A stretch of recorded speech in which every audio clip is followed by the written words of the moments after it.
ఎలా ఉంటారు అక్కడ మనుషులు? మన సేమ్ హ్యూమన్ బీయింగ్స్ మనలాగే ఉంటారు, కానీ చిన్న చిన్నవి ఏంటంటే వాళ్ళకి చెవులు ఉంటాయి, పొడుగ్గా అయిన చెవులు పెద్దగా ఉంటాయి. మన అవతార్లో చూసినట్ట.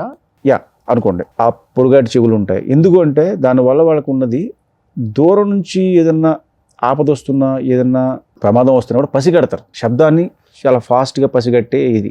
అండ్ ఇది మన కల్చర్లో ఉంది, యాక్చువల్లీ మన పురాణాల్లో ఉంది. ఓకే. ఏనుగు చెవులు, అంటే యానిమల్స్ చాలా చూడండి చాలా చెవులు ఉంటాయి. అండ్ మన పాత సినిమాల్లో కూడా చాలా క్యారెక్టర్కి చెవులు పెట్టి ఉంటారు. ఓకే. అండ్ తర్వాత అవతార్ వచ్చిన తర్వాత నుంచి అది ఎక్కువ ఫేమస్ అయింది. అండ్ తర్వాత ఇంకా మీరు సిరీస్లో ఏది చూసినా కూడా ఎల్ఫ్ అని చెప్పి వాటికి చెవులు ఉంటాయి కంపల్సరీ, ఏదో కామన్ అయిపోయింది వాళ్ళకి. సో అలాగే మనకి అది ఉంది. ఓకే.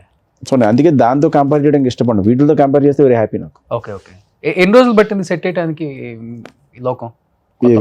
అంటే అక్కడ డిఫరెంట్ ప్లేసెస్ ఉంటాయండి. ఒక లోకం అంటే ఏదో ఫ్లోర్లో ఒక లోకం వేసేయడం కాదు అది. ఓకే. అక్కడ డిఫరెంట్ ప్లేసెస్ ఉంటాయి.